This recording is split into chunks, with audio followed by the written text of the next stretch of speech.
Hello everyone, this is Hakaym and welcome to, saying goodbye to KGV, the King George V, which is the Tier 7 Royal Navy British battleship.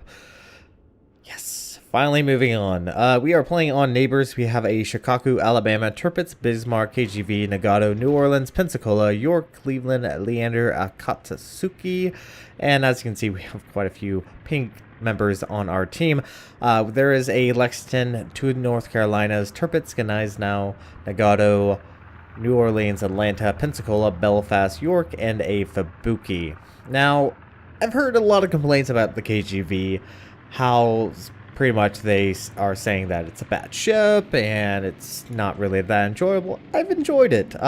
She does have slight difficulty in higher tiers, but with that nice high explosive damage plus the chance of fire, which is pretty decent, she can hold her own, but she is semi-fragile and she does have a much lower health pool than the other tier 7s, so you do have to be well aware of your positioning and not to be focused on.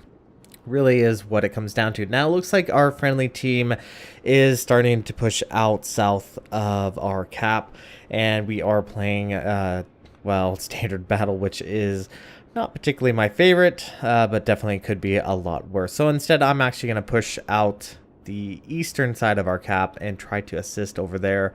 We'll see how things go. Now there is obviously a tier 8 CV in this game, and the KGV, well, its AA is decent. I just don't have any additional AA defense, such as advanced fire and training or basics fire and training on this captain, so the range is only around 4.5 kilometers. Now, the mid-range is really where the potency is, so you can't really deal that big of damage until they get to mid-range, but as long as you're aware of your surroundings, you should be fine.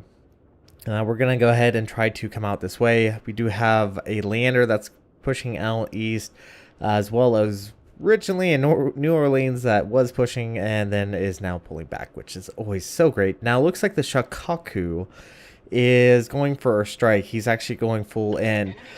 And I honestly don't agree with this, because at this tier, the CVs now have defensive fire and can at least defend themselves from a early attack. And second thing about this is, see how he has both his torpedo planes and dive bombers grouped up. If you are going for a strike, do not go for that type of strike. Keep your either dive bombers or torpedo planes in the rear and come a little bit later after they use their damage control to maintain a lasting fire or flooding. Now, nice thing about the KGV, she does have a spotter craft, and this does extend your range out to 21.8 kilometers. Her normal range is not the greatest in the world. It is quite terrible compared to the other tier 7s, which does mean you have to get a little bit closer. But one nice thing about the KGV is the fact that she does have a good detection, and it looks like we have attracted the enemy CV to us, which honestly is not a bad thing, because it does allow a good strike on me because I am alone. I do have a Leander that is with us, but the Leander's AA is not the greatest in the world. It looks like the CV went after the Leander. Don't exactly know why, but there is the torpedo planes now coming in, and unfortunately he is catching me on a full turn. And as you can see, we can at least shoot down a few torpedo planes, and we are going to eat a couple of torpedoes. But at least we are able to take only around 15,000 points of damage. Now, the KGV, well, it doesn't have that good of a torpedo protection, so that's probably another major weakness of the Imperial Royal Navy battleships, is the very low torpedo protection. They're very susceptible to torpedoes, which is not always the greatest in the world, because very rarely will the Royal British battleships actually push out to where they can get torpedoed left, right, and center. So high tier Royal British battleships, yeah, they generally like to sit in the back and just spew HE. So in my at least from what I've seen, not always the greatest thing to deal with. All right, so back to the KGV, we do see a enemy Nagato and open up with HE. Now the HE once again is pretty decent. The AP, well, it has that short fuse, which is not the greatest in the world. But with the HE, we can get decent damage and do cause a fire on this Nagato, and he should go down. Now, I really do wish I do have AP loaded for this Pensacola that was showing us a broadside, but unfortunately is going to get away with his life. We do switch over to AP. Let's see. Now, the AP against other battleships, it's really hit and miss. It really does require being a lot closer, and you almost never get citadels with the AP on British battleships. But against cruisers, well, that's an entirely different story. The AP against cruisers is very, well, really good. Honestly, I would have to say the KGV is very, very similar to the Scharnhorst in a lot of ways. And oh, looky there, we got a citadel on the Pepsi Cola. Yep. Got a citadel. That's nice. Once again, KGV honestly is very, very, very, very similar to the Scharnhorst.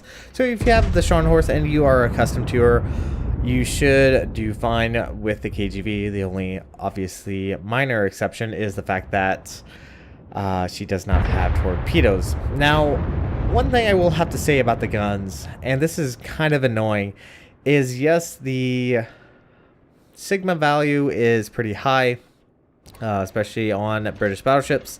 They have a good dispersion throughout whenever you fire, but they do have instances where they kind of go every which way, and oh, look at that, leaving that York on 700 points of health.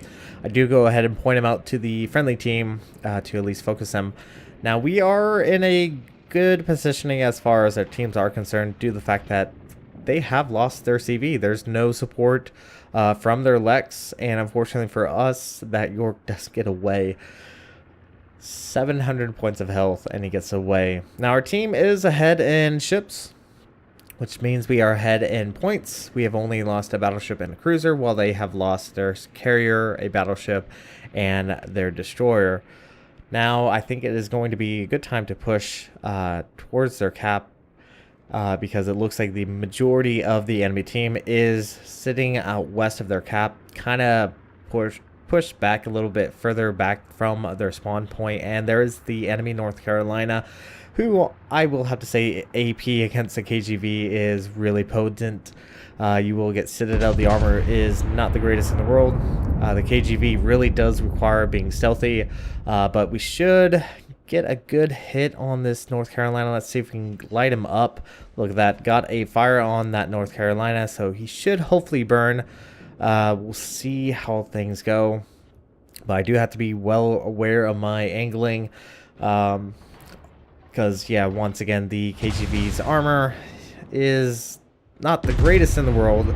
I'm not saying it's terrible, but it is at times lackluster. And there is the enemy North New Orleans. Plus, we also get another fire on that North Carolina.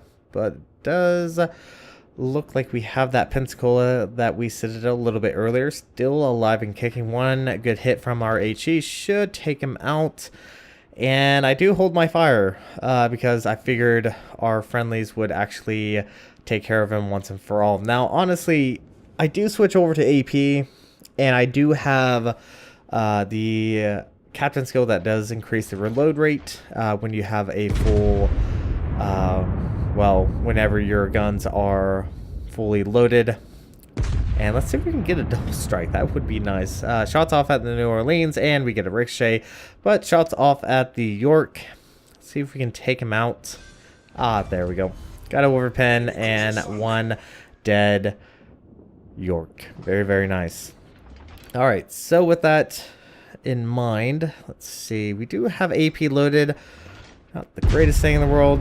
Go ahead and release that salvo, and let's go ahead and reload the HE.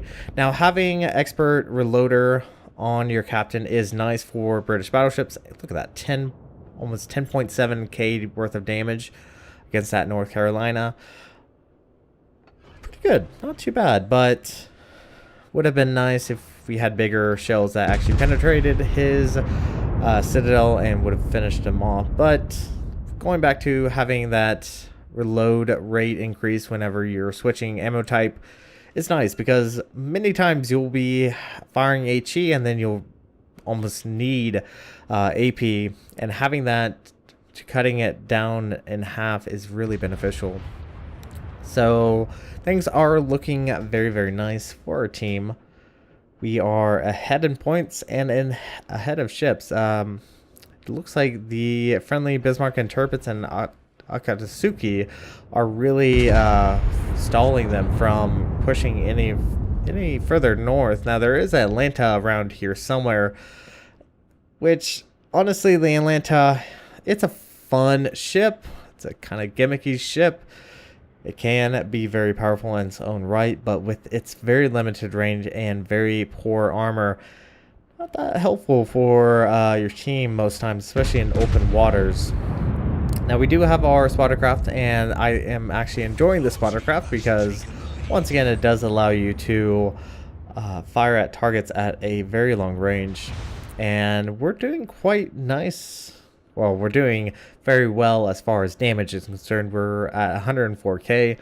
Most of that damage has come from that North Carolina. We've set him on flames multiple times. Let's see if we can get another. Now, I will have to say, my aiming with a spottercraft is quite terrible. I'm not the greatest. I definitely need to get more accustomed to using the spottercraft, but you can still get pretty good hits. And oh, looky there, there's another fire. Yeah, see, this is why I understand why people don't like the British battleships, because of that high fire chance. But honestly, at the exact same time, other battleships have pretty good HE, have pretty good fire chance. Maybe not as high as the Royal British battleships, but still have that good fire chance. I know it can be extremely annoying, especially against Fusos. For some odd reason, I've seen Fuso captains just constantly use HE when their AP is actually pretty decent, and can be extremely annoying. Alright, so North Carolina has decided to turn back around, and as you can see, if there is no one near us, once we fire and once we go invisible, we can disappear. And look at that, 2 fires on that North Carolina. That is a perma burn, and he is going to go down to those fires because he did use his damage control, and should go down here in just a moment. Hopefully we can get the kill. There we go. Just earn arsonist. Very, very nice. That is our 3rd kill of the game. All that's left on the enemy team is a lonely Atlanta. Oh, things are probably not going to go very well for him. Let's see. HE off on the Atlanta. Do go ahead and switch over to the AP to see if we can get a citadel, but I think this Atlanta is going to go down one way or another, and that is pretty much going to be it for this battle. So not a bad game. Probably a good demonstration, kind of how you want to play the KGV. Kind of semi-careful. You don't want to be rushing. You don't want to be too aggressive, and dispersion's not bad. But you definitely do have to rely on your stealth and that spotting craft just to deal a lot of damage, especially with using your high explosive. Alright, Atlanta is officially now dead. Nothing he can do, and that is game. So our team earned a victory, brought home 296,154 silver, 9,582 XP, and 480 free XP. We earned arsonist, not the largest amount of achievements I've earned in the KGV, but not a bad game. 126,611 points of damage, 54 shell hits, 4 plane shot down, 2 incapacitation, 3 kills, 8 fires, and 1 citadel. We were top of the team with a base XP of 1,799. We did majority of our damage against that North Carolina, almost 73k. Nagato, we did around 11k. York, we kind of stole the York, around 6k, and other damage was kind of spread out through the other ships. Main batteries did around 89,000 points of damage. High explosive did around 58,000, while our armor piercing shells did around 31,000. Fires did a beautiful 37,610 points of damage. So not too bad. Really good game overall. But we are going to go ahead and jump into the port and take a look at her stats there.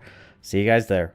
Alright everyone, welcome back to the port, and I will have to say, KGV, although I've heard a lot of complaints about her, and there are some issues with the ship, I don't think she's a overly terrible ship. I think she has to be played a little bit more carefully, and as many people will complain, high explosive cancer is very annoying, and I can understand. I've been on the receiving end of it multiple times, but that's really where the power of the British battleships come from.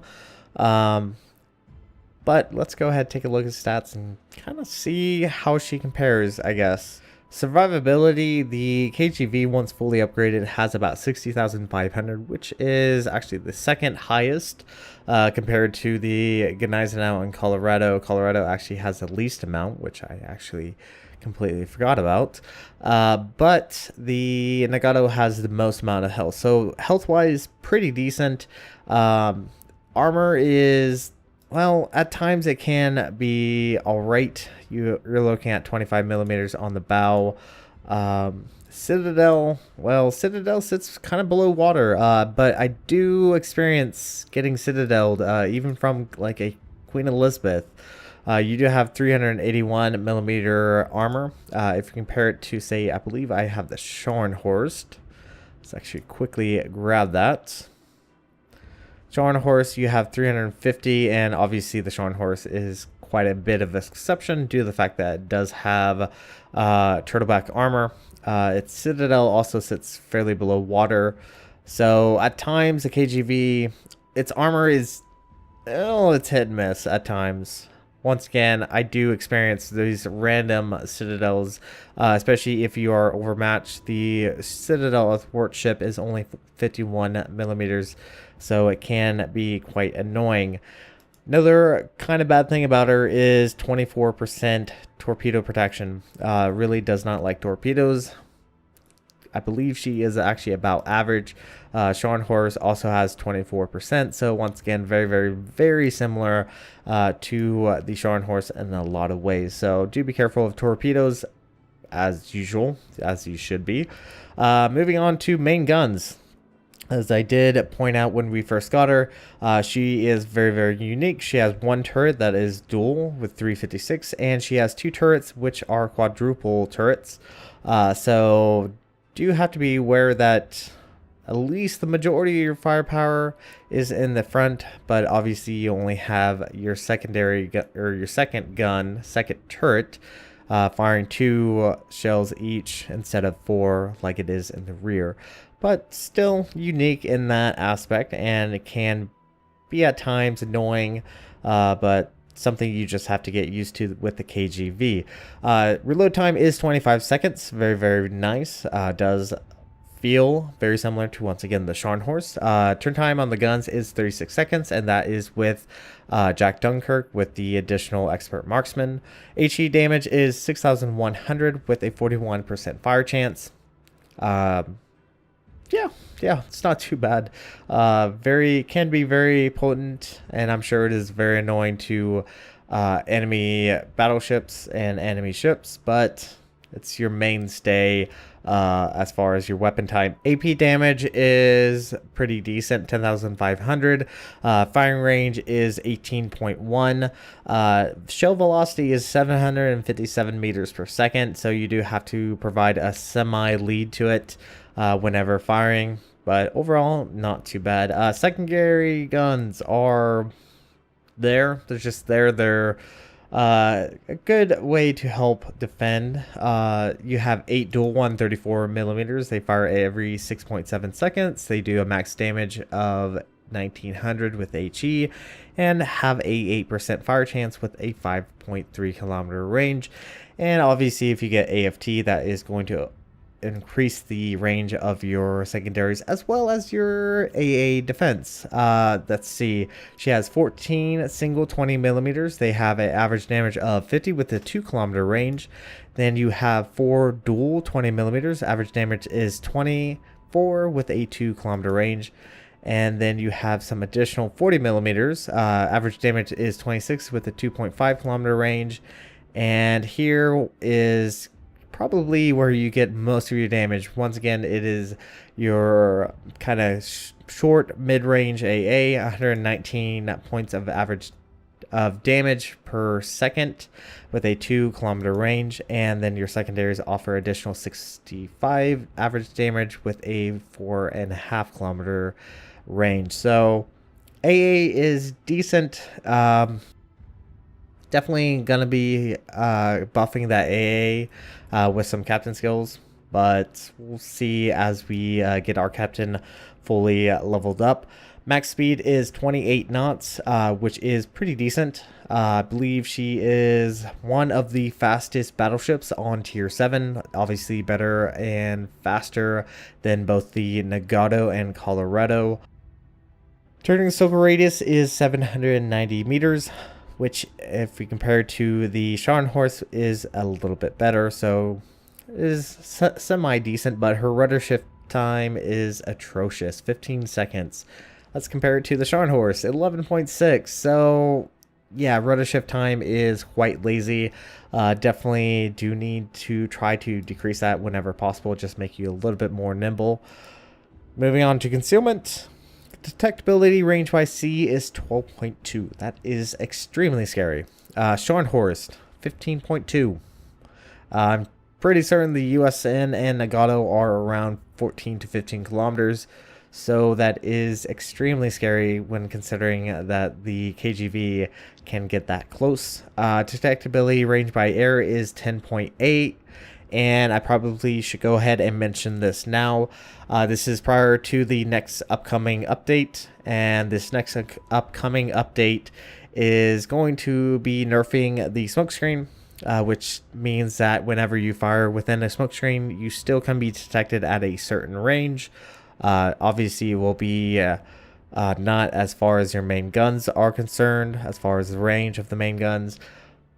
But with that said, under concealment, there will be an additional thing here which does say how far you are detected whenever you are in a smokescreen or behind it. So do keep that in mind. So that is always there as well. All right, that taken looked at. Modules. As far as what I would recommend, range, highly recommend. Then getting the whole upgrade. Once again, this decreases the rudder shift time, which is extremely beneficial for this ship because she turns very, very sluggishly with a very poor rudder shift time. And then going for the speed, which increases the speed up by 1.4 knots. So getting that 28 knot does allow you to zip around the battlefield a little bit easier. As far as upgrades, as far as additional modules, very, very similar to the normal. Not a lot has changed. I will probably kind of want to test out the AA gun mod too, but maybe for higher tiers. Honestly, having this better dispersion is going to help you out in the long run, and your AA is decent. Definitely not the greatest, but it's decent. Moving on to the captain, Jack Dunkirk. He's actually very, very close to getting to 19 points, and I have 2 points I can actually spend right now. I don't exactly know what. I do have priority target, and I do have expert marksman. I have jack of all trades due to the fact that it is Jack Dunkirk, and this does increase the reload time of your mounted consumables down by -10%. Then I have gone for Adrenaline Rush, which does increase the rate of speed, which is actually very fun to play with, especially considering I do have this on my Yamato captain. Makes you very, very scary, especially if you're taking a lot of damage. Superintendent, just to get the additional heal, and then Concealment Expert, just to make her stealthier. Possibly, and I don't really know at this time, possibly get either basics firing training or advanced firing training. Probably advanced firing training, which will use up all of my points. But we will see as he gets leveled up even more. So anyways, this is going to be it for the KGV, the King George V. We are saying goodbye to it, and we are going to be moving on to the Monarch. Hopefully, and once again, I have heard quite negative things about the Monarch, and we'll see how things go. Anyways, this is going to be it for this video. Thank you guys so much for watching, and if you liked what you saw, hit the like and subscribe button. You guys have a great and fantastic day. Zaijian.